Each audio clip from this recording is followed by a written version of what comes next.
Just a man on a mission, ambition to never fail. Personality electric, he is animated male. Intelligent and wise, calm and often cool. Chris James giving opinions while also speaking the truth. Empathy and compassion. Stephen Michael is here, helping you through your traumas, helping you with your fears. These three forces combine and keep it honest. Turn up the volume, cause this is the application of knowledge. Mic check 1 2 1 2. Chris James in the building. What are you gonna do? Hey, 3 4 5 6 7. Steve is in this bitch bringing you heaven. Hey, application of knowledge, episode 67. I think I am animated male. Chris James, Stephen Michael, and we come to apply some knowledge. Welcome. Make sure you all subscribe, like this video, let us know your thoughts and all that stuff. FYI. We plan to do a live for the application of knowledge on Sunday. We do? For episode 69. So make sure you're available for that day at around Why are your announcements so awkward? 12. Because, I mean. Okay, well, let me say. Well, let me try. Around 12 or 2.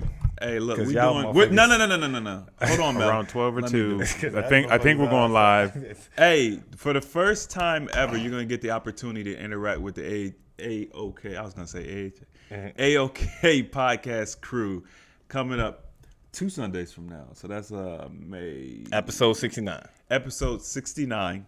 Yeah. 2 Sundays from now. Nigga, they don't know. We need a date. Episode 69, May 11th. Man. At are you looking at a calendar in your head? 14th. No, he's looking at booking appointments. 14th. It's the 14th. Okay. May 14th, Central Time, 2 o'clock Central Time. All right. Ow. All right. Ow! 2 All o'clock right. Central Time. Yeah, I mean, now that we got some church announcements out the way, y'all want to talk about Jerry Springer? He died. R.I.P. R.I.P. Rest in peace, Jerry Springer. You know, he's the mayor of Cincinnati at one point in time. That's ridiculous. You know what I mean? Ain't it? Right? Yeah, that's ridiculous. He's the mayor of Cincinnati. He died of cancer. They said he died of pancreatic cancer. Ooh. Peacefully in his home. Oh, that means he was killed because pancreatic cancer is terrible. Yeah, I always think about I don't think there's like a peaceful way to die of cancer.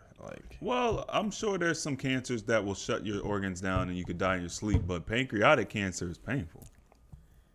Yeah, and so it made me start thinking yes, his death. You know, it is what it is. You die because of the things that you do, and you get the disease. Rest in peace. But it made me think about the impact that Jerry Springer had. On us when we were growing up, on our childhood, and the things that we would see on it, and it was one of the first talk shows where they were fighting, it was one of the talk shows where they were legit fighting, yeah, and that's when they didn't really care about things that were happening on TV like that, and the. During that time, I got Oprah. She was the main. She was the Ricky one. Lake was pretty popular. She was number one. Okay. Oprah was number one. But Jerry Springer eventually, because of the action and the violence and the fighting and the drama that happened, they eventually, surpassed her, became number one with that violence. Wow, that's really exciting. Yeah. Yeah, I mean, we don't have to stay on Jerry Springer. Clearly, you did some research, man. No. These are all just thoughts. These are all thoughts. I just want to get all the trending stuff out the way. I think that Jerry Springer was a genius, honestly. And I think that he cultivated a community that he was able to pass on to Steve, his bodyguard, which you can never do. Yeah, like that. Steve. Yeah, to be able to accomplish that, the dude was a genius. You're not gonna look at him that way, but he was. He was a genius as far as his marketing his branding. It wasn't the best branding. Well, it was the best. I mean, it wasn't the most positive branding. No, it wasn't positive at all. It wasn't positive. Yeah, that's why it was so popular. That's why it's so popular. Yeah. Before TMZ, before World Star, you know what I mean? Before Jerry, Atlanta Housewives. Jerry. It was like the first reality TV show before reality TV. So he could be the cause of all the Dude, Jerry was a genius. There's really no other way to put it. Go ahead, Steve. Genius in regards to his brand, his business, right? Marketing, yada yada yada. But at the end of the day, I mean, not taking any of that away from him. So I give you that. But I mean, obviously, his show and everything that came behind it, really fed into a culture to help get us to where we are now in the modern world. Not in a good way. Yeah, sure. It is highlighting the disrespectfulness between men and women. It was, advocating for women to stay single. It was violence. You know what I mean? This is when they had, Girls Gone Wild. All that stuff was happening in that same era. It was the beginning of the sexual liberation movement for the feminist movement. Third wave feminist. And then we just see where that got us. So, I mean, obviously, anybody passing away, it is what it is. It's life, And for me, understanding that, I plan to be around for a while. Death for me, I am working to look at it differently. So, it is what it is. But business-wise, I agree with you, Chris. Absolute genius. But unfortunately, I can't even say that to the detriment of black people. No, because it was really just society. Well, yeah, white trash on there more than anything. Yeah. So it wasn't, it's not about that or anything. But then of course you have Steve, who even today still has a show. So they stand up or something on his show, right? They don't have chairs. I don't know. They sit down. Every time I saw his show, they were standing up. I'm pretty sure they sit too.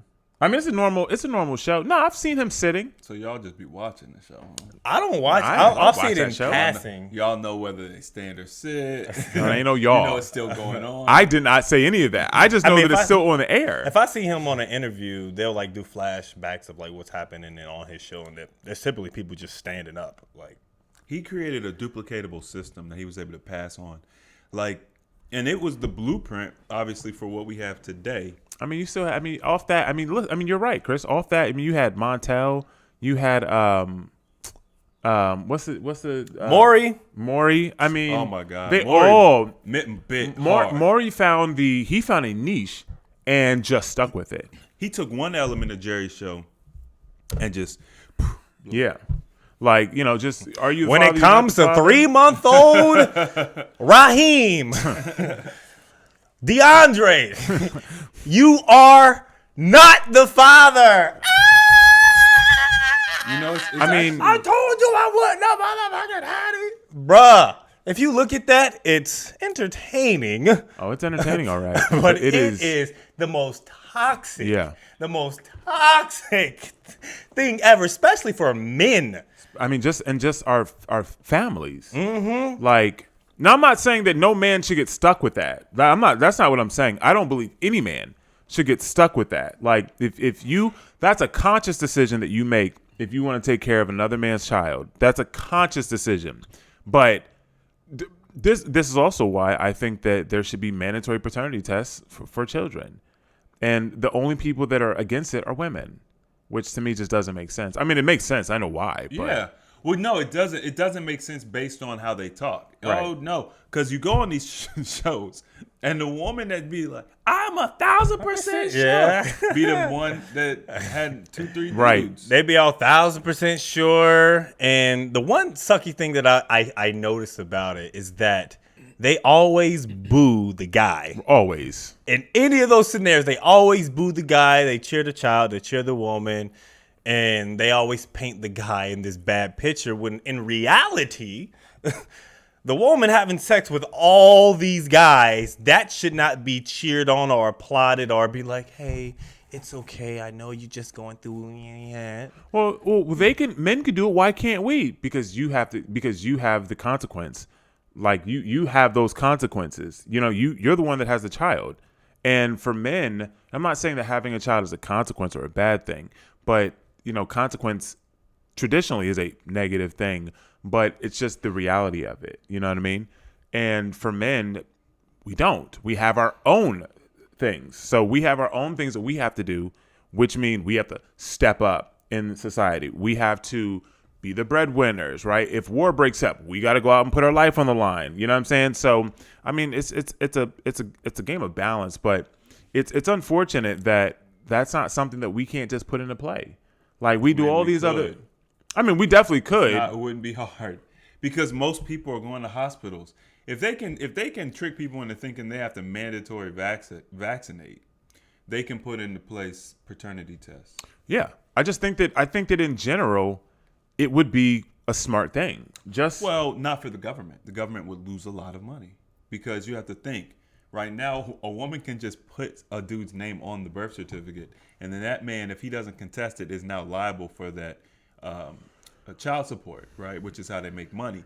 However, if there is mandatory paternity tests, and oh nigga, I'm not the father, you can't put my name on there, and you don't know who it is. So you know what I'm saying? Yeah.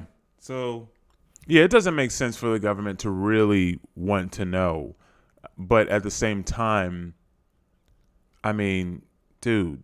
I mean, when my son was born, I mean, other than his nose, because I was like, hey man. You was like a little skeptical. I mean, you know what I'm saying? We weren't in a good space. Right. It wouldn't even have been. You know what I mean? assumed. Like it wouldn't be out of the realm of possibility. Really it would not be out of the realm of, I mean, even my boys were like, hey bro, bro, it probably maybe not even be yours. You know what I'm saying? Nah, like he looks like you. Oh no, he does. Like, you know what I'm saying? No, he's definitely mine. You never got no test. No, but Shoot, I'm but after, like, when he was born, he literally has my nose. Like he is my son. Like, yeah. I mean, I looked and I was just like, because I'm like, well, he's a little lighter, Yeah. but I'm like, man, he a little light. You know what I mean? No, but you know what's crazy when you watch? I bet you if you watched all of the shows, the paternity shows, he got his nose. Like that's probably like the main thing. Yeah. And they could be wrong. So. I mean, but you literally look at my son as a baby, and you look at me, you can be like, yeah, that's your nose, bro. I mean, at this point, it's too late.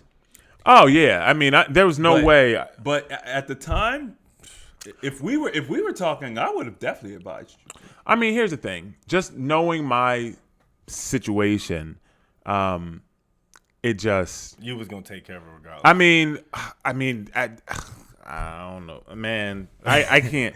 Well, you gotta tell. There's a difference between Steven at that time and Steven now. Yeah, I'm not even thinking about Steven now. Oh, I mean, yeah. If Steven back then probably would have just ate it up. I actually think that I don't know. That could have changed the course of your relationship a lot, though.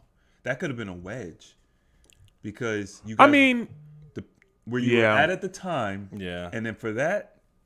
Yeah, it still was early, just in everything. So I might have been like, nah, you know what, I'm out. Yeah, you might have just burnt out. Yeah, bro, there was nothing more scarier than like a pregnancy scare type thing. Where she's like, I think I'm pregnant. Not thinking I'm pregnant. No, I am pregnant. He got Maury'd. Oh, you got a. He got Maury'd. Like I am visibly pregnant, and you're the only one that I'm messing with. You're the only one I'm messing with. They lie like a bug. That's so crazy. How do you lie like that? That's so crazy. Like, how do you lie to the point where it's like, no, there's no doubt in my mind. You just lie with a blank face, like, no, there's no doubt. That's pure evil. Here's why. So they may be a month late, right? Maybe they just had their period. They're supposed to have for another month, right? In another month. So are you giving them a benefit of the doubt now? He definitely is. Right? You didn't even let me. Oh, my bad. Go ahead, because you talking about period cycles. He's doing calculations. Go ahead. No, I'm trying to make it make sense. All right, let's make it make sense. So this is what they do. They have their period. They have a 30-day window where they, yada, yada, yada, right? Now, they miss their period. It's very normal for them to wait a month before they get suspicious. It doesn't happen after a week or 2 weeks, right? So now it's 2 months, and they're just like, I haven't had a period, da-da-da-da. So then they wait another 2 weeks or whatever, they get a pregnancy test. Now it's 2.5 months. What they're saying, and I'm not giving them a pass, but they're saying, I'm only a month late right, or 2 weeks behind my last one, and you're the only one I've been messing with, you must have just got me pregnant. Right. But secretly, they've been having, but they don't count. This is where they don't think of. Well, they didn't think of the person that they had sex with the first month, where they went out to the club and just came home with a random dude, or the baby dad who came over that one night, in that first month. But you were the one that she is having sex with most frequently. You just catch the blame because she knows, well, these dudes are just yada, yada, yada. I'm dating you. So if you get me pregnant, you're more apt to stay. I already know they're not. So it's manipulative. But somewhere in their minds, which I don't know how they do this, and I'm not giving them a pass for this. I think that they just think, oh, it's been in the last 30 days. But it's like, yo, you've missed. You're 2 months late, actually, or 2 months since your last. So I think that's what happens. Yeah, that's logically what makes sense in my brain. I think you're trying to apply a male's logic to female thinking. I think that they're just lying. A male's logic, not male's logic. I understood. What did I just say? No, I thought you said male's logic. No, he said male's, but I just think they're lying. Yeah, because fucking liar. I had with male situation, that was a straight up lie. Fucking liar. I had a woman, Steven, you know this. I had a woman. As a matter of fact, it's all your fault. It's literally all your fault. We went out for my birthday one year. This is Delaware? Yep. You know. I know. He already knew. And I had a woman lined up, a girl I had been talking to that I was interested in, and we've been talking all night. We were supposed to hook up after the bar. Well, Steven meets these girls at the bar and wants me to play wingman. I don't even know how this happens. My birthday. Might have been, it's a Steven thing. I cancel my plans to go see my girl, the girl that I've been talking to play wingman for Steven. No clue how this even happened at this point. And things happen. I remember being at the diner. I done ordered myself a steak dinner. I was eating meat back then, and I'm eating my food. And the girl I was wingman for is like, "You gonna give me some?"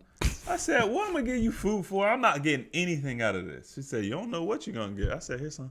My dude Chris heard. He said, "Oh, you don't know what you'll get. Here, you hungry?" Here's some food. So then we go back to their place. I had no plan to have sex with these girls at all, but we ended up having sex. But they had these Durex I don't even know, these whack condoms, and they broke. But it was just one of them nights where you just drink too much. It was just this was like a one-off situation. This is a terrible night. This is literally never happened before or after. This was just a terrible one-off thing. So then I left my watch there and everything. My watch, they stole my watch. Weren't there mattresses on the floor? Their mattresses are on the floor. Bro, like, how y'all niggas living? What is this? This sound like some hood shit. This was in the hood. This was in the hood. Literally, this whole story I've never had an experience like this in my life. So then the girl hits me up like, I don't know, it might have been like a week later. It was a really weird amount of time. It was like on that movie, Don't Be a Menace, I'm Pregnant, or whatever. Was that Friday or Don't Be a Menace? I don't remember. I don't know. One of the characters had sex with the girl, and she was, I think it was Don't Be a Menace to Society while drinking your juice in the hood. You don't have to say the whole thing. Because there's a show called Don't Be a Menace to Society, or Menace to Society. Yeah, that Menace to Society is different. Yeah. So, that was the real one. Yeah. So anyway, she's like, it was like a week later. She's like, I'm pregnant. I'm like, nigga, I'm pregnant.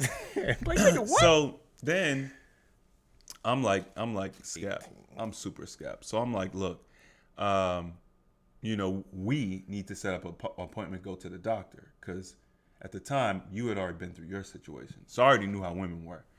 So she apparently sets up the appointment and goes without me. Doesn't tell me about it at all. I was very adamant that I wanted to go. Sets up the appointment, goes without me, calls me, hey, I just had my appointment. Yeah, it's you. Like, what? Yeah, it's you. Yeah, that is you. They told me it was you. They told me it was you. I said, well, how many weeks are you supposed to be pregnant? And she said that she was, the number didn't match up. She said, whatever she said, let's say she said 4 weeks, the number didn't match up based on when we actually had sex. And then she was just like, just write me a check. She fooling. Bro, it was the most scamming stuff I ever experienced in my life. Cause think about any woman who, okay, we're all at the bar, we're all having too much to drink, we all make a bad decision, right? And then that bad decision turns into a child, right? What woman is just like, has a dude who's like, okay, let's go do this together. Let's figure this out together. And she's like, nah, I got it. Don't worry about it. Yeah, it's you. Just write me a check for $400. Like, that's not even how you would handle that. It was the biggest setup in the world. This is terrible. Man, even think about that. That's That's a sickening mindset. Yeah, It bro. was a bad situation. See, man, alcohol gets you in that position, man. That's why. At one point, I was just like, bro, I have to stop drinking like Me this. and Chris had adventures, man. I just, like, literally, I was like, yo, I said, I have to stop. Was that a one night stand?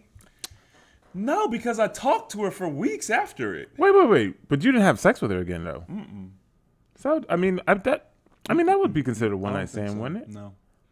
I think a one night stand is you meet someone that you never met before, you have sex with them, and then you never meet them, you never talk to them. Hold on a second. I was like, so let's try to define this. Okay, I've already defined it, but go ahead. Okay, that's your definition. Okay. So so by your definition, you cannot have a one night stand with somebody that you meet online and you start talking with them. Correct. It's more like meet them, first day interaction, Have sex, same never- night interaction, never see again. Yeah. That's a one night stand. Because one night stand, and this is where I'm gonna get you. Because I've thought about this. One night stand existed before the internet. So the definition of a one night stand would have had to been based on what was happening at the time.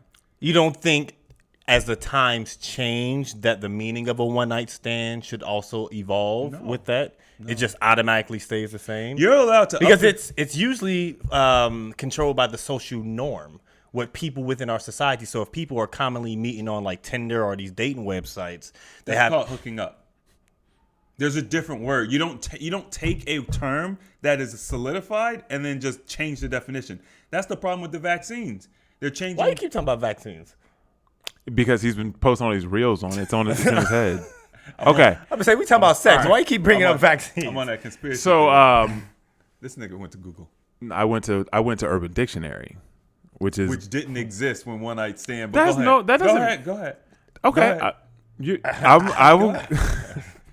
I will concede. One night stand. All right. So one night stand based upon Urban Dictionary, which this is a legitimate source. It's a legitimate it's source. pretty I mean, it accurate, really I will is. say, yeah. I will. I've used Urban Dictionary when people say something. I'm like, "Ooh, what's that? What's that mean? Oh, for I use that all the time. oh, What? This girl told me one time, she was like, I just got my nails painted. And I'm like, oh, for real? I said, what color did you get? She said, oh, I stay with white toes.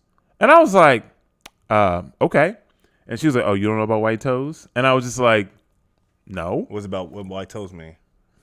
White toes? White toes. What that mean? It means good.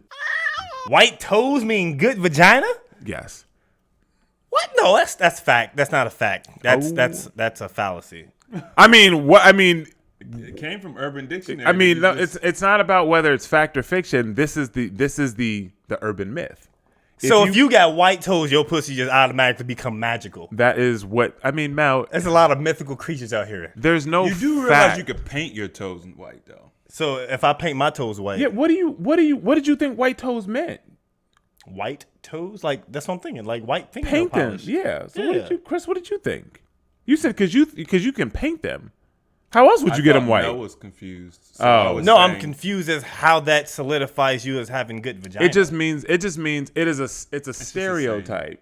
That's a stupid thing. I'm glad I didn't know Mel, that. you're trying to rationalize stuff from the Urban Dictionary. It's the Urban Dictionary. Regardless, they just like they have cap. They have these words that have It's meanings. the same thing. Well, I'd be curious to know what the Urban Dictionary says about cat because it had two different meanings. When we had cap, Actually, there's it was three. different. There's I three mean, the different meanings. definition has changed because nobody uses cap for that anymore. Well, in the Midwest they do. Still, Not yeah. Yeah, I could because it's ingrained. But they don't because like when we was growing up, we used to say salty all the time. No, but not- now it's everybody like every says fucking Saudi. where. And I just be like, y'all don't even. Yeah, y'all didn't say it the way Man, we we was saying Saudi back in the day. We been saying it. You can tell by the way I say Saudi. I know what Saudi is. Like, man, I'm Saudi. Like, these people be like, man, I'm really salty about that. Yeah.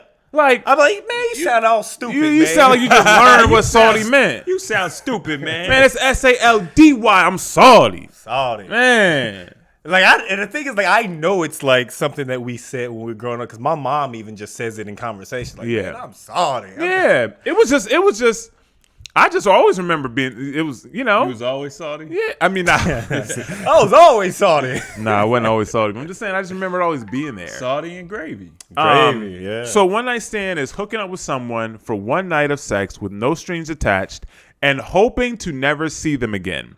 It is important not to exchange any personal information with them so they can't track you down and stalk you later.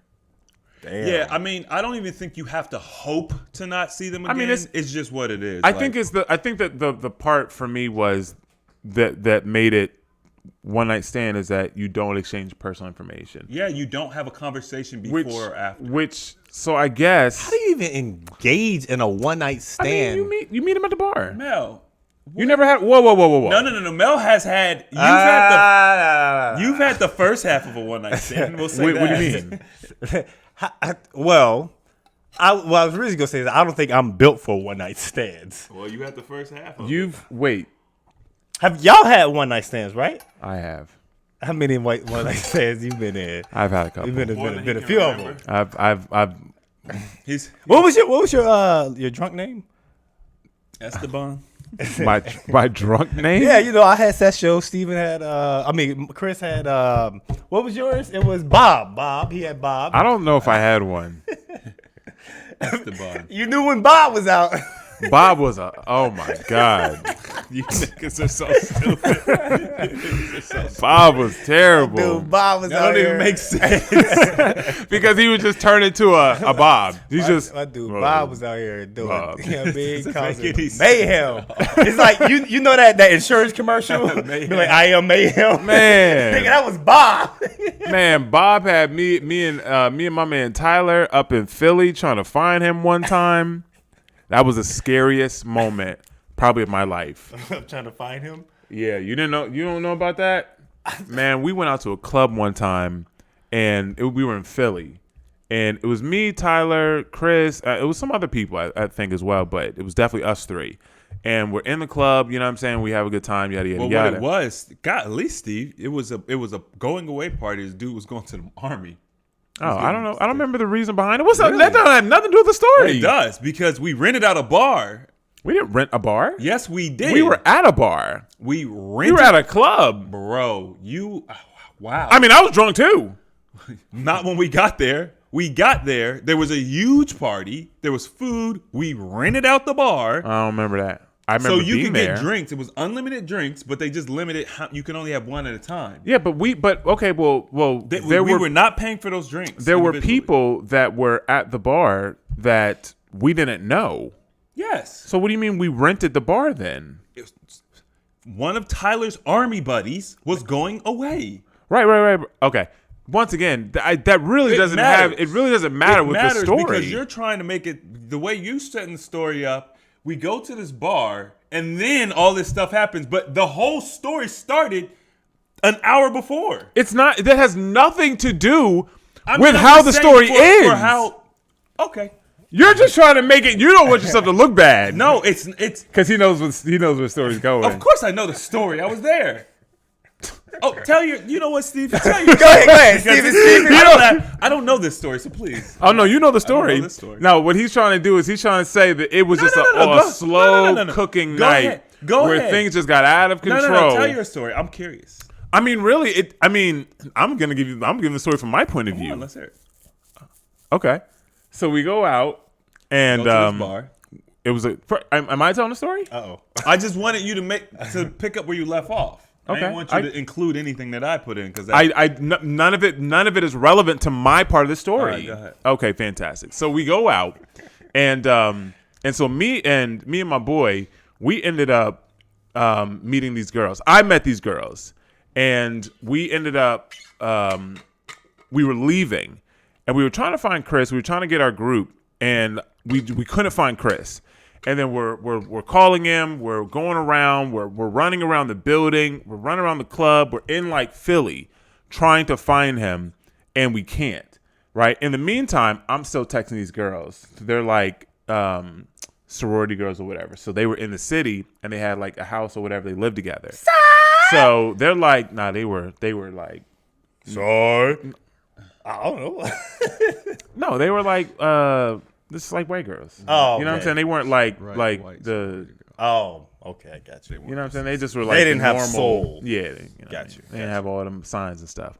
Anyway, so they're texting me like, "Hey, well, you gonna come over? Da da da da. Like, y'all want to keep drinking?" And then me and Tyler are like, "Dang, man, we gotta find Chris." Like, but I'm like, man, but these girls wants to come through. You know what I mean? But Tyler's like, Tyler's the good dude. He's like, but we gotta find Chris, Steve man. on the left. And I'm like, hey, man, listen, we're still in Philly.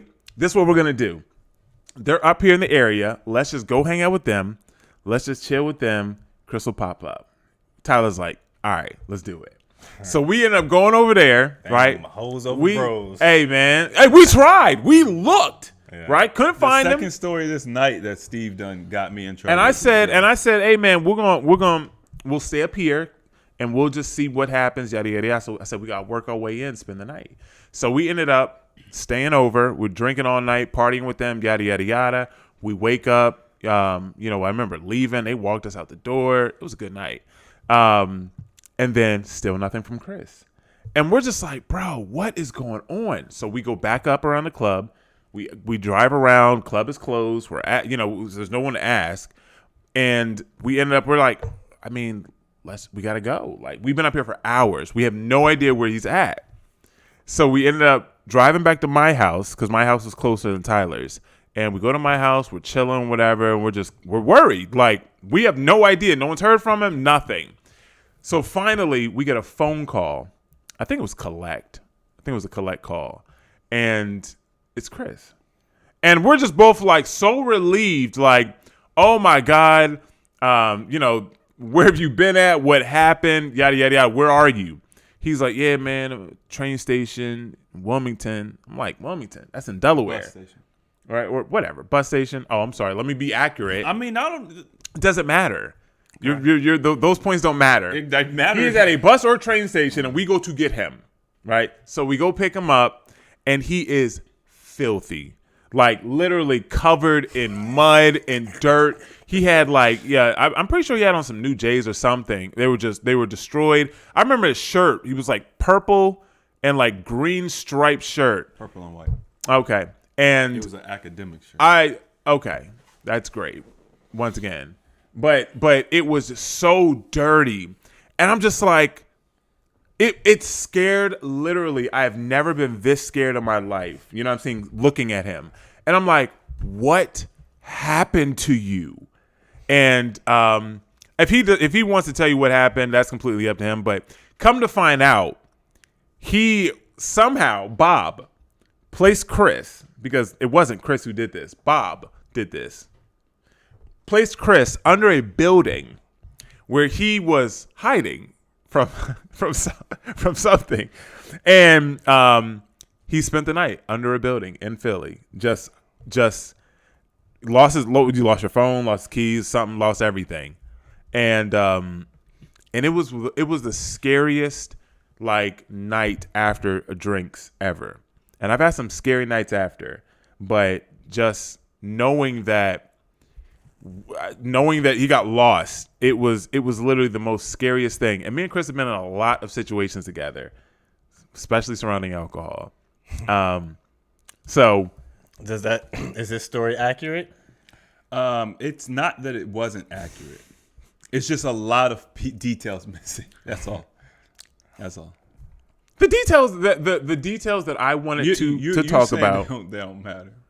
Because you're want to explain how you got there, yada yada, and that's fine. The point of it is that Bob is a motherfucker. Spelled the same way. And forwards and backwards. Forward and backwards. And when Bob was coming out, he was wild. I mean, don't get me wrong. I have tons of stories about me. Like, you know what I'm saying? I got us into that situation, right? Chris, don't try to blame me. Chris can't blame me for this. I just happen to be a part of it. I mean, I'm sure somewhere in there I probably, had him drinking Patron or something crazy. You know what I'm saying? But No. That night, like I said, we rented out a bar. Not me and Steven. I think he's trying to think. I'm saying our group rented out a bar. It was a lot of us. And we rented a limousine, a stretch limo. So now, I didn't drive. We rented out a bar, and I'm at the peak of my drinking. I said, it's a wrap. I'm drinking all the drinks. So I'm drinking everything. They had a rule that was like you can only have one drink at a time. So I'm like, all right, cool, boom, hit it, boom, give me another one, boom, hit it, boom. After my second or third drink, now I'm like really buzzed, and I'm like trying to get two drinks at the same time. So I just would steal other people's drinks. So now I'm double fisting, and these are like liquor, not beers. So by the time we get in the limo to go to the club, I've already started to black out. I was drunk. Now I went out with my brand new Air Force Ones. Oh, that's what they were. They were purple. They were purple and white, and I think they had blue, baby blue highlights. They were like ice cream. You know what I'm saying? I went to the club in those shoes. That was my first mistake.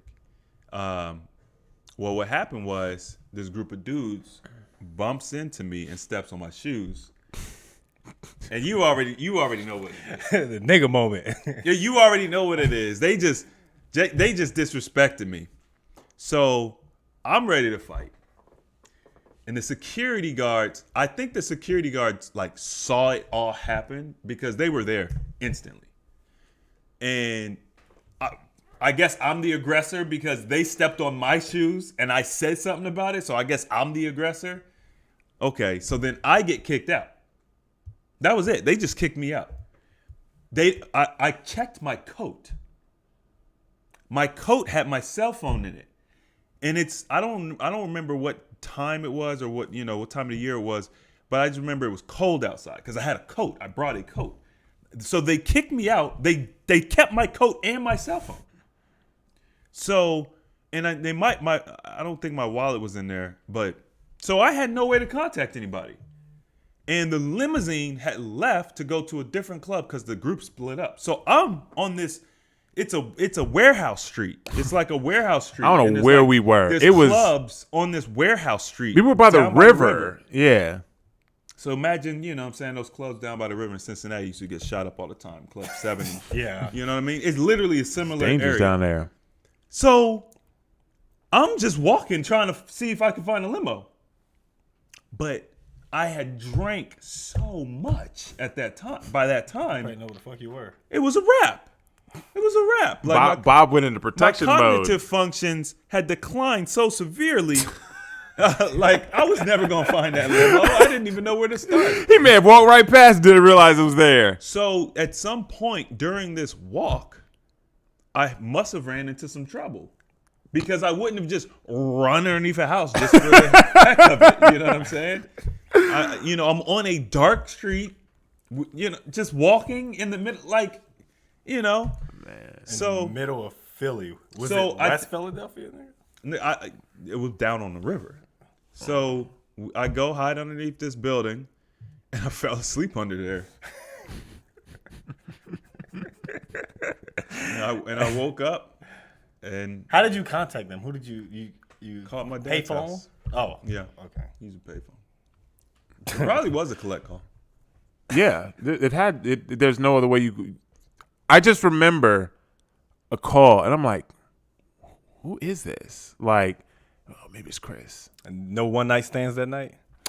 Oh, no. I mean, me and, I did. Oh, you got one night stands that night? Man, come on, man.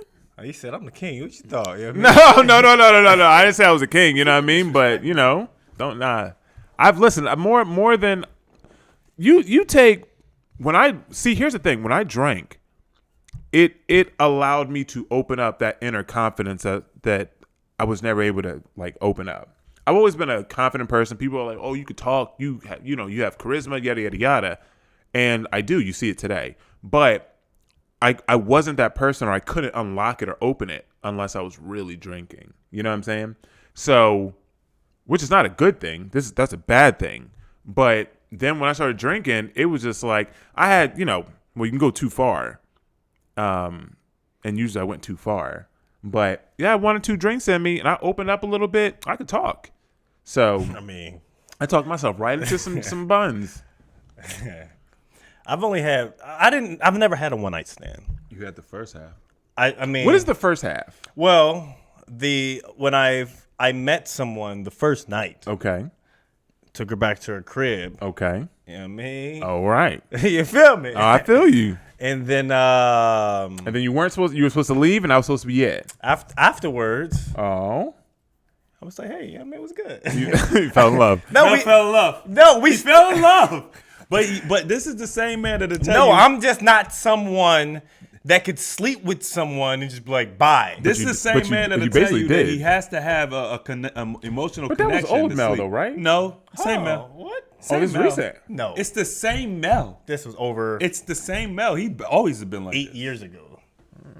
He's always been like this. I mean, when it comes to having an I emotional can- connection, yes. But that night, that it was around Christmas time. I went down there to hang out with. I was because Oh, you were in Cincinnati. Name dropping. yeah, I know, I'm gonna right? bleep this shit out. I ain't tripping. With So I was intending to hang out with her, but when I got to Cincinnati, she was like playing me, not like responding was to my with another message. Oh, so you were. This was one of them revenge. Yeah, so that night, me, Anthony, and Ed, we went out. Wow, just put everybody out there, huh? Hey man, that's what it is. whole crew These are was out homies. there. Y'all, they didn't do anything. Hey They was man, just- well, you never know. it was around Christmas. We What's that came- mean? Oh, Christmas holiday spirit. Nothing's gonna happen. It was Christmas time. Yeah, me. I'm trying to get some gifts. You dig? Oh, you So got some we gifts. went out. I went out with the intention. I was like, you know what? Tonight I'm fucking something. Tonight it's going down. That is exactly what I said. And I've never done this ever in my life. I said I'll meet somebody and I'm fucking them tonight. Went out, met the woman at that time, and got it in. But afterwards, I hit her with a little line. I was like, when we woke up in the morning, I said, you wearing makeup? And she was like, no. I said, wow, you look really pretty without it. Wow. You know what I mean? She said, because later on she told me, she's like, oh, I felt so But I was just being honest. Obviously, I'm not a fan of makeup or anything like that. But, we started talking about music and all that stuff. And I was just like, all right, cool. I mean, Let's get in a relationship. I'm gonna together. be here. Like I'm in Cincinnati for like a few more days. Let's hang out. You know what I mean? That's all it was. So you had a 4-day relationship? No. Oh, it turned into It turned into like a 2-year relationship. Oh wow. You know what I mean? Because she was in Dayton and I was still in here. She was living in Cincinnati, but I'm still here. So you had a long distance relationship. Yeah. I never knew about Mel's that. had several long distance relationships. Yeah. Just What are Interesting. you talking about? Yeah. But Mel acts very innocent. Like, I don't act innocent. He doesn't know what's going on. I don't act innocent. Oh, I could never do that. But then when you start picking apart his history, you see a lot of things he was able to do. My history is pretty good. Hey man, I'd say I got a pretty good history. I'm gonna tell you one thing, Mel. There's a stain on your history.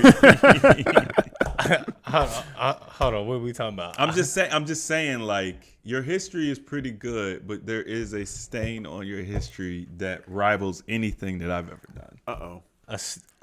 Hold on, are we talking about football? Hold on, what are we talking about? Football. What? No, we're still talking about women. Well, I know, but okay. Anywho, what is this reference? I mean, I'm not gonna, you know what I'm saying? What is I'm this not gonna put stain? it all out there. I'm just saying. You already know. There is someone that you dealt with at some point in time, which was the worst decision of your life. Was this recent? I mean, No. the only one that I can think of is the one that I almost had a baby with. Yeah, there you go. That was the worst, absolute worst. That stain right there. Yes, that is the absolute worst human I've ever. That stain right there puts you right up there with the boys. Yeah, that was bad. You knew better. It wasn't even No. worth it. I don't know. Oh. I knew better, but then I don't know. I man. don't know what We make mistakes, man. We but, make mistakes. but we live and learn from Dodge it, man. that one, man. Nah, bro. Dodge Oh that my one. God, yes. Bro, I always think like, man, if I went down that trajectory in life, Your life would have been ruined. man, She would have ruined your life. would have. Yeah, Like and- she would have done the best she could to literally ruin your life. yeah, because that's what their circle of. That's what they do. That's what they're They're like the Kardashians, but like the broke version. yeah the ratchet Jeez. version of Kardashians. I'm serious. I'm not even playing. You know, but yeah, definitely not in that that realm anymore. But okay, let's move on from sex or one night stands. And How do let's we even get to that, Jerry? One night stands. You did talk about we it. talk about one night stands. But it a wasn't little the bit. topic though. Yeah, Oh. we went everywhere. But there has been like videos going around of like teachers and students fighting. And a lot of the videos are happening because teachers are taking students' phones. Okay. And like these students, now I've always known that there's always issues between certain students and certain teachers. There's always going to be that teacher that's annoying. I mean, I'm sure we all had those teachers growing up in schools, but nowadays it's different when teachers are taking students' phones because the phones are much more impactful to their lives than it was for our lives, you know. And so now students are swinging like haymakers, just knocking out teachers, man. And I'm just like, what is y'all experience with teachers, and how do y'all feel that they should handle those situations when they get into confrontations, you know, because some of these teachers are smaller, but they're an adult, and the Are students, these high school students? yeah, high school students. Some are middle school, some, you know, but sometimes the students, they're bigger than the teachers or more taller, but they're just young, so they're considered adolescents. And if they put their hands on a student, they're the ones who get, you know, looked at in a particular way. When no, this child is swinging on me and whooping me. Like, what do you do in the situation if you're in a teacher and a student is swinging on you, attacking you? Like, what do you do in those situations? So this is to me, this is simple. This is the parents' fault. Number one, this is parents not disciplining, and whether that's if the disciplinarian is not in the home or the disciplinarian is not allowed to discipline, but the disciplinary figure is not doing their job. So that's number one. That's the parents' fault. Number two, the teacher's hands are tied. So the teachers don't. What tools do they have now to help to discipline or keep order in their classrooms? They probably like, yo, I didn't go to college for this. I mean, yeah. I mean, number one, you make teachers go to school to get a master's or a bachelor's, and then they got to take all these extra tests and all this stuff. It's like you're taking math tests, and bro, I'm an art teacher, right? Anyway, you tie their hands. You tell them you can't say certain things. You tell them that they can't. You can't touch them. You can't. You know, the principal's not allowed to do anything. Like, they can't do anything to these children because now everything is, oh, call the police on you, or oh, do this, or oh, you're a bigot, or oh, you're this, and that, and they'll get teachers fired, right? Like, our teachers aren't even allowed to do their jobs, and then you have these badass kids with no discipline going to school, disrespecting teachers. Like, the teachers have one of the hardest jobs in our society. And they don't even get paid the proper wage. No, for it. they're way underpaid. So this is on the parents. So what is a teacher supposed to do? I don't know. I don't have a solution. I think that at the end of the day, it needs to be some sort of consequence where the student is removed from school for a period of time and then put that pressure on their parents, right? Because parents, I mean, honestly, now teachers, unfortunately, they're glorified babysitters. This is just a time for the kids to go to school so parents can work. This is what they are. So, and it's not saying that they don't teach and yada, yada, yada. It has nothing to do with the teachers. This is what they've been relegated to, glorified babysitters. So how do you impact the situation to make the parents step up? Because this is their job. You then send them home and make the parent take a day off work, or make the parent discipline. I think that having phones in schools today in modern society, there's no getting around that. I don't think that saying you can't have a phone in the school, I don't think it's going to work. I mean, my daughter takes her phone to school. But she knows you don't call me, you don't text me while you're at school, you don't use your phone, yada yada yada. But they use their phones at school. But really, it's just about maybe they can put them in a basket, or Like they have do little those bins, comedy shows. or something of that nature. But the problem is, when phones get mixed up or whatever, maybe they have their own little bin where but then someone could lose it. It's. I mean, it is what it is, right? But what do you all do? Like, let's put yourselves in the scenario. Like, you're a teacher. There's a student who's maybe 15 or 16-year-old. You take their phone. They swing on you. I mean, number one, You get hit. I'm not taking a student's You get phone. hit. Okay. All right. So I can't change the scenario. I just have to eat the scenario, even though it's something I wouldn't do. Yeah. Okay. What would you do if you're in a situation? Forget the phone. Okay. If we can negate we can leave the phone. I have an answer for you. What do you do as soon as that student punches you in the face? I'm going to grab them and restrain them. Number one, because I'm angry, right? I'm not gonna be like, oh yeah, I'm just this calm person. No, if you hit me, and like there's an instant reaction. You know what I'm saying? I'm not gonna swing on a student because I'm not an idiot. No, I'm not. I mean, even if you are a large, high school kids can get big. I'm assuming these aren't big 6 foot plus like jacked high school students.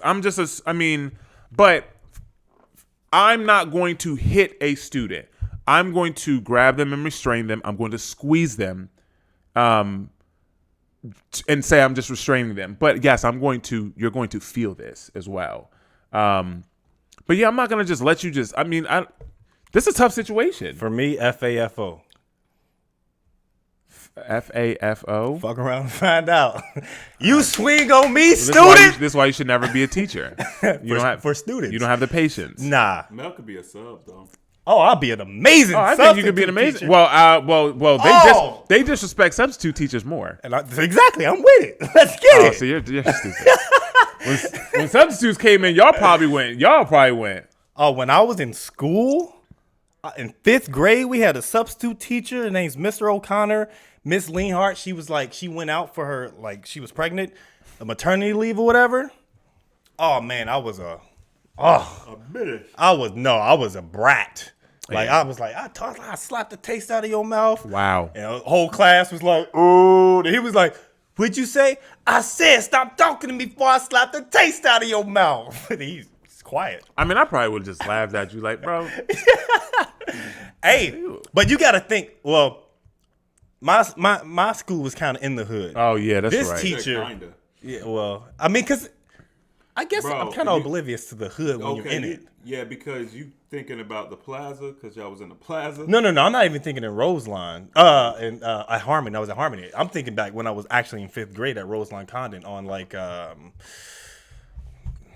you know where Maine, because it was nowhere where Maine used to live at. You never really came up there unless you came to my house, like around that area on. That school right in your neighborhood? Yeah. Oh, that's the hood.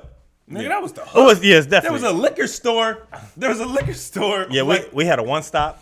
Yeah, if you got a one stop, you that's got the one hood. stop, you're in the talking hood. about? It's Yeah, not even yeah. a question. Yeah, so it was the hood, but this teacher, he was a black dude, but he was a very proper dude, so you going against a student who's being real reckless and wild like that, it's probably a little intimidating.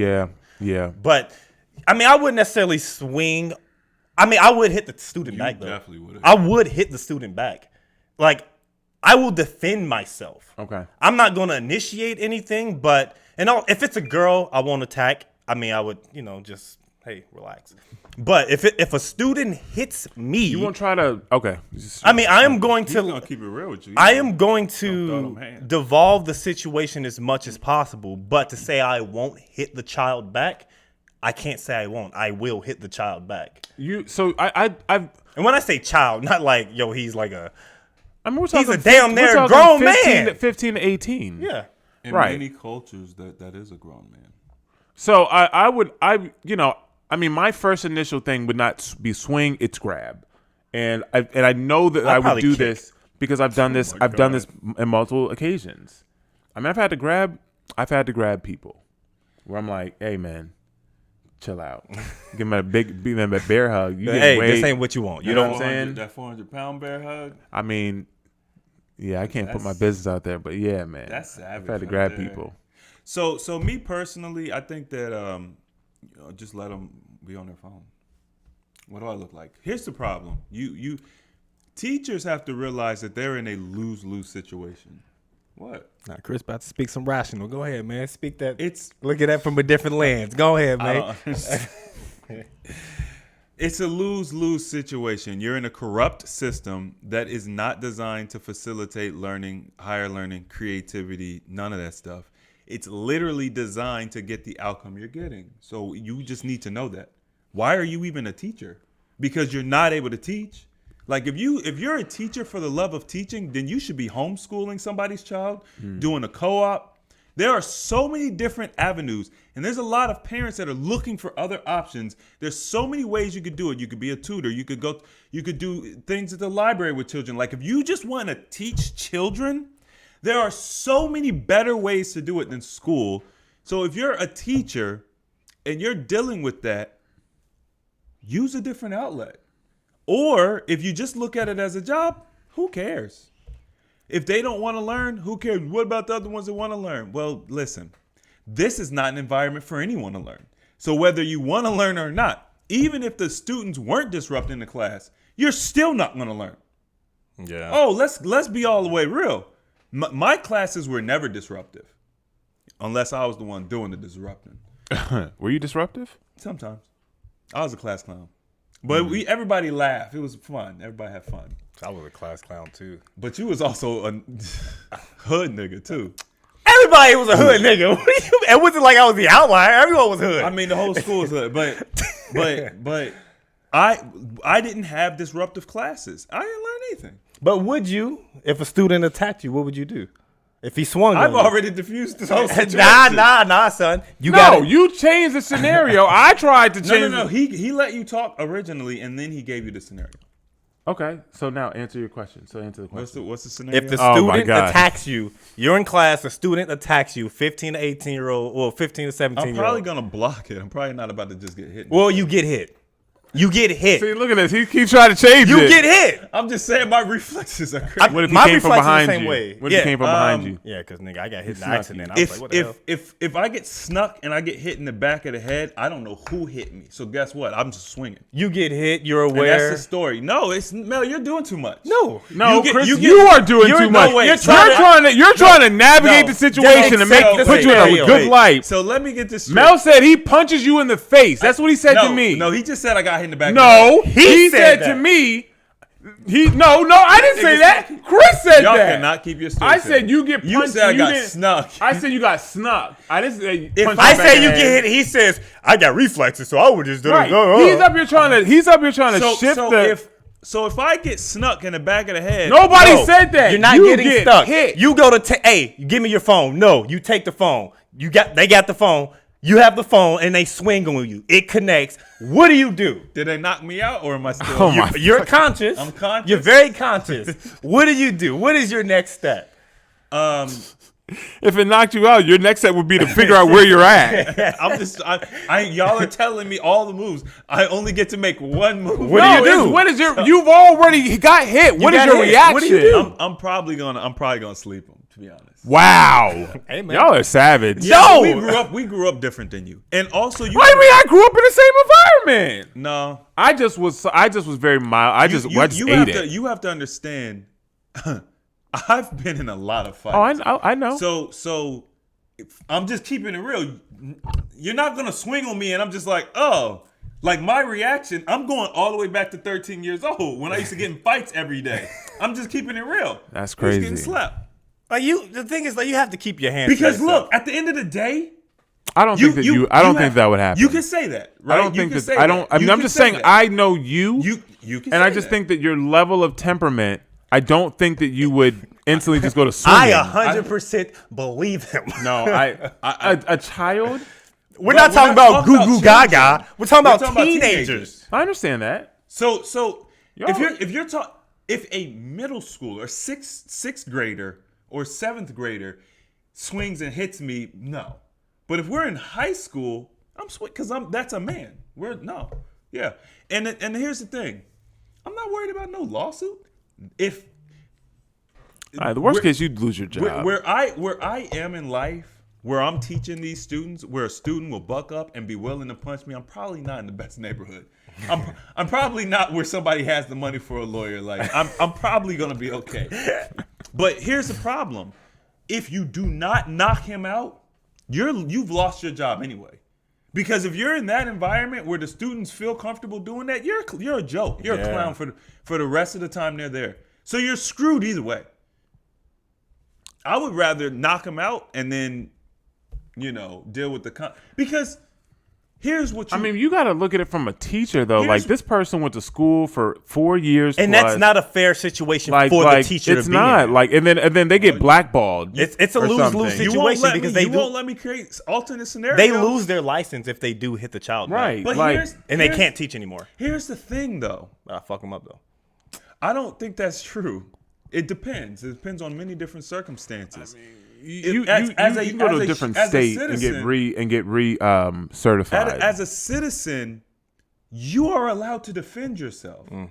It's not whether it's a 16-year-old child or not. He's not allowed to just beat you to a pulp. That doesn't even make sense. I think that honestly, I think that the details in this situation do matter, because if he could be 18 and if he is not sizable, right? I mean, we're all big, like, you know what I'm saying? If he is my size or similar in stature to me, I'm probably going to hit him back. You know what I'm saying? Because it's going to hurt me so much. Does that make sense? It'll hurt you? If he's similar in stature to me, okay, it's basically like you getting hit by a young grown man. It's literally just my age is the only difference. If he's similar in stature to me, like, I don't think anyone's gonna look at that and be like, "Hey man, you supposed to just eat that." Nah. Like, no, bro. Look at this dude. I don't care about your size. You hit me, you getting hit. No, that's back. not what I'm saying. I think that those things matter though, especially when it comes to the public eye, or if there's a video. Like, bro, this is a grown man. He beat me up. Like, he's 18, but he beat me up. Like, it's Mike Tyson. I'm defending myself. Right, exactly.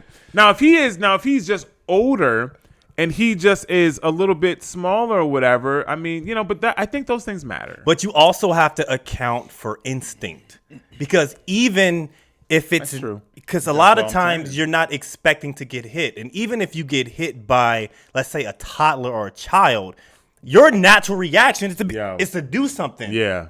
So it's instinctually built in you to go on either a defense or offense if something happens out of the norm. You kind of, I mean, when it comes to children, when they're around you, well, children, obviously, there's certain things you expect. But I think that in schooling now, I think that as a teacher, you know who your students are, and I think that okay, if I go take their phone, this person they're gonna buck up. Yeah. So you take that risk, but that's what I was saying earlier. I wouldn't even. It's just like, bro, I'm not even gonna do that. Like, but I mean, we could solve this very simply. What would Andrew Tate do? Top G. What would Top G do? We mean if he got hit, or yeah, Top G is a teacher. He wouldn't even be in that situation. No, it's Top G's a teacher. I mean, I feel like he wouldn't. I feel like he wouldn't even get hit. I feel like he would dodge it. They're testing them. No, the same scenario. He's mixed martial artist. You get caught. You get caught. I think that I think that he would. Honestly, I think that he would have the temperament to remove himself from the situation. He would be perspicacious enough to know to not to be in those type of situations. Yeah, I'm not gonna hit. I mean, 9 times out of 10, I'm not hitting this kid. At the very least, they're getting swept. At the very least, yeah. At the very least, there's going to be an effect. There's going to be a physical contact with them in some way. I mean, you're saying hold them, but that's assuming that you have the strength to do that. Oh God! I mean, dang! Like, what? How big is this kid? Well, see, here's the thing. You're thinking specifically about you, but I'm assuming that. Well, that's what he's asking. No. I'm assuming that these teachers, they're not us. We're not normal sized people. Yeah, you have to think a lot, because a lot of these people do not care about their health, Yeah, and that's so true. I guess you're right. their life literally They out here reflects getting that. knocked Right? out, huh? And you have young teenagers at their prime or reaching their prime physical, like yes, he's a grown man, but Only by age. only by Matter age. of fact, and depending on how old he is, I mean, the younger student is stronger. Is probably He's more stronger. vital. Yeah. And he could take more hits. So Probably. actually, if anything, depending on the dude, he's defending himself. Like he's that's like, what I'm saying. he really is like, hey man, I need the help. And also the thing too is you got to remember, if somebody punches me, they're knocking my glasses off my face. Oh, so you That's- won't be able to see. That's gonna take me. No, that's gonna. Now I ain't got to worry about getting. He gonna get I don't punched, gotta glasses worry- gonna fall off, punches continue. Like I'm getting jumped. No, like once I'm you- getting jumped. Oh shit! The whole class Hey jumping man, he me. trying to play you. Like, once you knock my glasses off, it's a wrap. Like I don't have a choice but to throw hands. I've lost so much. Feel like respect. Chris done beat up the whole class. He done slapped. He slapped your glasses. Like, bro, I've been through this before. Like, there's so much trauma there. There's no way I'm gonna not be able to knock him out. Yeah, I didn't even think about the not seeing part. Yeah, it's not about the not seeing. I can see. Yeah, I got jumped by 5 people. I mean, Mr. James, we had the video and the camera. There was just only only one one. student. Y'all realize all of my fights, my glasses. got Yeah. knocked off. Oh, really? Yeah. So you had to like. I can see. So you're like instinctual, like I can see. you're like up close. the blind fighter. Chris said, I'm not blind. I can just. So I you can't fight see with far. you fight with all of you can basically fight with your eyes closed. He's trying to play. Wow. No, he can. He actually has an extra ability. No, he's trying. He has an ability. He's Chris, like he's trying to play Cyclops. you. He's like Cyclops. He still plays. It's all good. I'm not worried about him. Nah, man. But Mel has never been present during one of my. yeah, I've always wanted to. Not I've always wanted, but it would be interesting to see like people fight. Mel would have liked to have been there, so he could probably jump in. Yeah. I was always with it. Mel, Maine, none of my real friends have ever been around me when I fought, and maybe because I wasn't by myself. Part of the reason why I got they would fight you when I was there though. Oh yeah, when you were there. I've seen you fight. Well, because y'all have grown up together. No, I'm saying, but no, he's saying because they weren't afraid of me. But if y'all were around, maybe they were afraid. We had all these ninjas around us. Maine, Brittany, Mel, Mont, Corey, Corey was just Nigga, Corey stay never- low key. I ain't never seen Corey fight. Though. no. Corey ain't never been in no fight. Yeah, but he just looked like he could fight. He's just big. He's strong. He's just tall. Yeah. No, Corey was a bit. He was Yeah. tall, but he was strong. Yeah. you just didn't mess with Corey. He had long had arms. long It's just arms. like, bro, I don't even want to Nobody fight about this to mess with dude. Corey. Yeah. Corey, you know what I'm saying, was about my height. You know, he was a little shorter, but he was 30% bigger. Does that intimidate you though? Like someone's size? And me? Well, you're tall, so I guess it's kind of hard to say. But someone who's bigger than you, looks bigger than you, maybe taller than you, does that intimidate It's a you when you see factor. them? That doesn't intimidate me at all. For anything, it makes me want to. Well, it's your training. Well, yeah, it's your training. But here's the thing. What I have learned, the people who don't look that big are more of a threat. That's just so based on what you're saying, no. But the people who, like Maine in clothes doesn't look that threatening. You know what I'm saying? Like, would depend. Yeah, for the most part, it depends on where he is. if you're wearing a wife beater, It depends on where he is in his life. But for the most part, he doesn't look that threatening. The people who maybe Mel is referring to, like the bodybuilder dudes, they're the least threatening dudes to me, in my opinion. Because they have no flexibility and they're carrying around all of that weight. So they're on a time limit. They can only fight for so long. You know what I'm saying? So it's really about getting their blood pressure going, get their heart rate going, and just don't let them grab you. Don't let them wrestle you. I always think about if someone tried to grab me. Like I would do absolutely. Well, also I used to wrestle, so I would know the proper things to do. But if I was in a situation where I couldn't get my hands free, I would bite. I would spit. I would do absolutely anything that I am able to use. I am going to use. Mel said this is not going to be a fair fight. Elbows. I'm with it. Knees, everything. All of it. You know. That's why I love Muay Thai. You know, it's a really good art. They spit in there.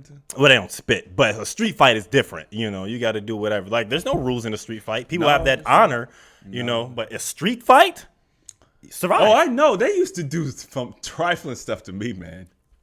First of all, I always got jumped. Always. And then I remember one time they jumped me, they had me on the ground, and they started kicking me. Just like in the movies. Like, they were just relentless. What do you do? This is before I ever met you. Man, this is Chris. Oh, would that talk crazy. That time, we was at Bush, and I was wetting them. Oh, in basketball. Oh, yeah. They hated me. But the dudes that was fighting me wasn't even the dude that I was playing. It was his little cousins. He was like, "Hey man, you keep talking. I'm gonna get my little cousin." I said, "Go get your little cousin."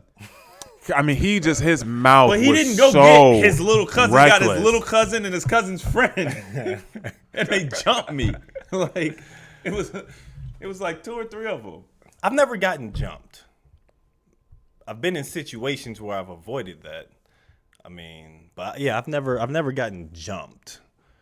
Like when Daniel, there was one time we was coming from the movie theater, and I forgot I think we was coming back from Yu-Gi-Oh or Pokemon or something like that in the hood. Like, you know, the one in Bond Hill. This man's always in the hood.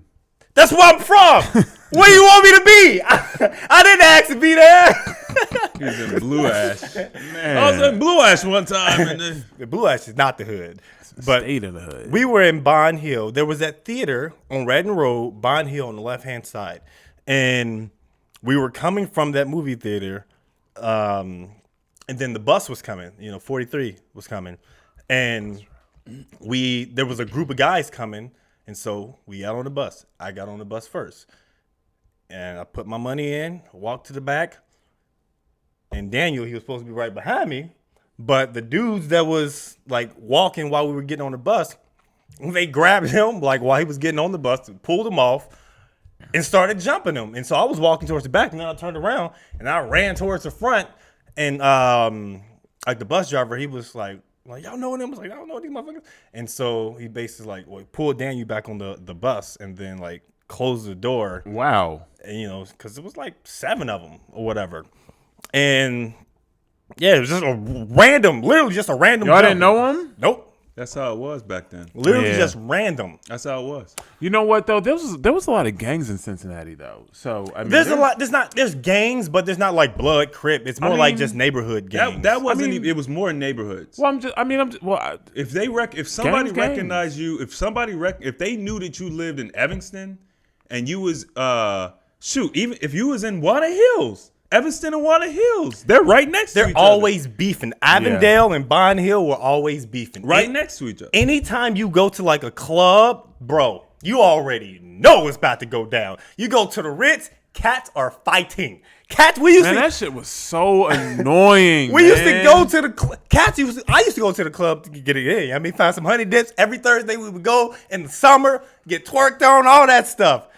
But then cats, they'll play that, fuck them other niggas, cause I'm down for my niggas, what?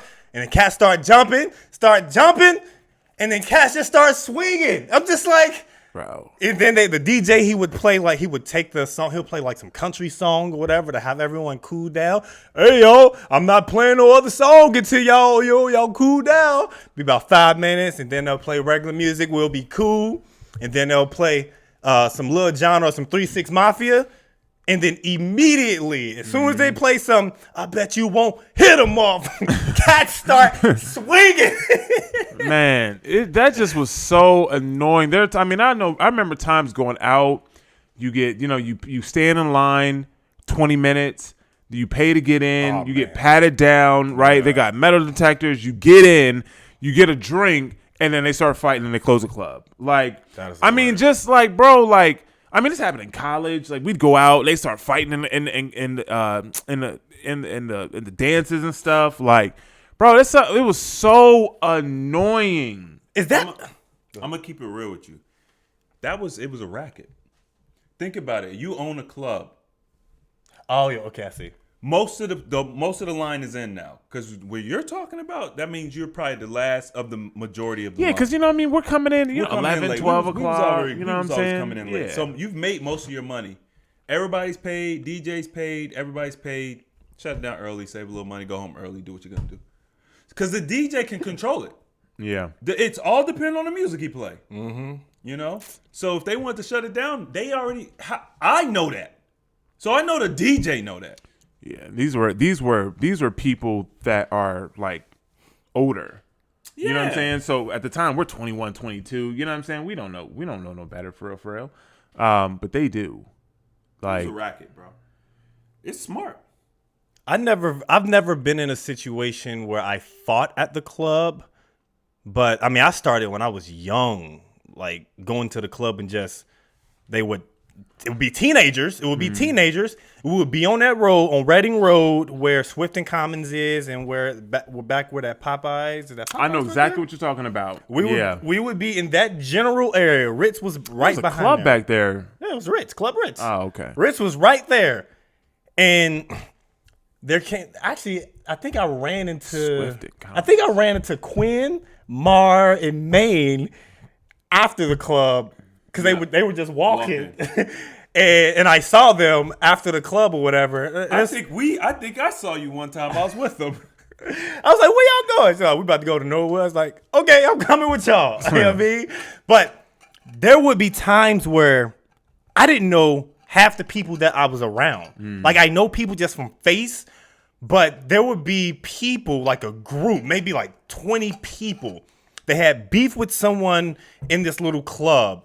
And they would ask, like, yo, where you from? Like, they would just go up asking people, like, where you from? Like, are you with this dude? They're like, nah, I don't know who that.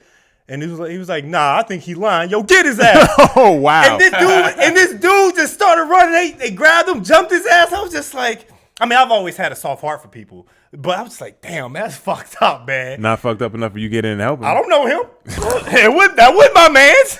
You know what I mean? But the thing is, I was following the crowd of people that was jumping people. I don't know why I was just following them. And I think it's like, I don't know any of these niggas. So I think I'd be best if I just get away. But I didn't want to get away to a point where they start coming up and asking me questions like, Hey. yo, so where you from? Like, no, nigga, I'm with y'all. Y'all see me? Y'all see me? I was with y'all when we was on the street. You know what I mean? I see y'all jump that dude. You know what I mean? So, but back then, that was just the norm. That was the norm. It's not the reality now, obviously. But we don't fight like that nowadays. I've always thought, like, is that only prominent in, I guess, a hood neighborhood, or how do they do it in suburban areas? Because we're not exclusive to fights. Nah, it was this. I mean, I have a wide range of experiences, and growing up or being in predominantly black bars and clubs, it was its own experience. I like in Cincinnati, I never, even in Central State, like in like going to Dayton, stuff like that, I never experienced what I experienced like Cincinnati. It was its own. Like we would literally be like, nah, bro, we're not going to the club. You know they be shooting. Like, you know what I'm saying? Like, I mean, living in New York, man, we never. Like, people, like, patting people down. Oh, somebody got a gun. Like, bro, you know how many guns I've seen in clubs? You know what I'm saying? Like, it's, you know, it wasn't even a concern for me. Like, because of where I was. In York? Yeah. Okay. I mean, don't get me wrong. York isn't a good area, but Cincinnati was way worse when it comes to clubs. Yeah, the thing people don't realize, Cincinnati was one of the top most dangerous cities. At several one point years in ago. time. Yeah. It's like Cincinnati. It's not just a regular city. Yeah. Like it's Cincinnati was crazy, and you know, I didn't realize how bad it was until I got older because Right. you're just used to it. Right. But like, I mean, I knew it wasn't right because I lived in suburbia. Now I got teased and picked on in suburbia. I got threatened. My life was threatened in suburbia, but no one ever did anything. In Cincinnati, they would literally just be like, bro, they just, hey man, what neighborhood? What? Where you live? And you'd be like, oh yeah, I'm down the street. You know? Oh, okay, for real? Oh, okay. And they will jump you. Like that's just what it was. So growing up there, man, you learn a lot. Like it sharpens your instincts. Yeah. It really shows you a side of people that you know what I mean? It toughens, man, it just toughens you up. You know what I'm saying? I don't know what it's like to live in Compton. because people talk about. No one ever talks about Cincinnati. Yeah. Nobody ever talks about. It's like they talk about Compton. They talk about New York. Yeah, certain boroughs. I always think the same way. Like they heighten up these places. Not to say that crime and stuff isn't prominent, but it'd be like, man, I ain't never going there because you have this thought of like, oh man, these motherfuckers just wilding. As soon as you get there, if you wear a certain color, you getting shot. Right. I never felt unsafe in New York. Like In New York, I was good, but as far as like the idea that media has painted towards us as far as a particular area, It's not even just it's like certain boroughs or certain areas. I mean, even when we were, we were all around the city. We didn't, right. Obviously, we lived in Long Island, or whatever. But we would come in like I never. Now, obviously, we weren't walking down. I mean, there were times when we went down into Brooklyn, and we've been around. But I guess that's the point. You go to these hoods, and you like. Feels normal to me. Yeah, just growing up in Cincinnati. I've walked down streets in Cincinnati. And I'm like, nah, hell no, I'm out of here. You know what I'm saying? You knew you wasn't going over the Rhine when it was dark. Oh my God, over the bro. I mean, you drove down. I drove down the street, and I'm like, I don't want to be down bro. here. We be joyriding down. I feel like what the hell is wrong with us? It's so sketch down here. The trainees are out. You know what I'm saying? My thought process is tainted. Because I always feel challenged. Like when I go to these areas, like I'm not gonna be scared of this area. Let's go. Let's do it. I think like that when I go to areas that people feel like it's something that you should stay away from. I'll be like, I'm from Cincinnati. Like, I know what it is. And like I don't, because I always feel like there's a misconception. Like, yes, there's certain people that you run into where there be issues, but I do feel like there's a misconception about people who grow up in the hood. Yes, there are people who will fight you. That is what it is. But it ain't just like as soon as you walk in there, you're just gonna be swinging. Correct, but that's because you grew up in it. So that's why there's not that fear there. But think about it from the outside looking in. You know what I'm saying? Which actually you was like, but it's from the outside looking in. That's what you think. Because I grew up there, so it's like. I wasn't getting into fights 365 days out of the year, but I fought a lot, and there was never logic behind it. That was the thing about it. It was like it wasn't like I could go outside and make a mistake and end up in a fight. I could just be outside beating them in basketball, or I could just be outside with my remote control car. That was the problem.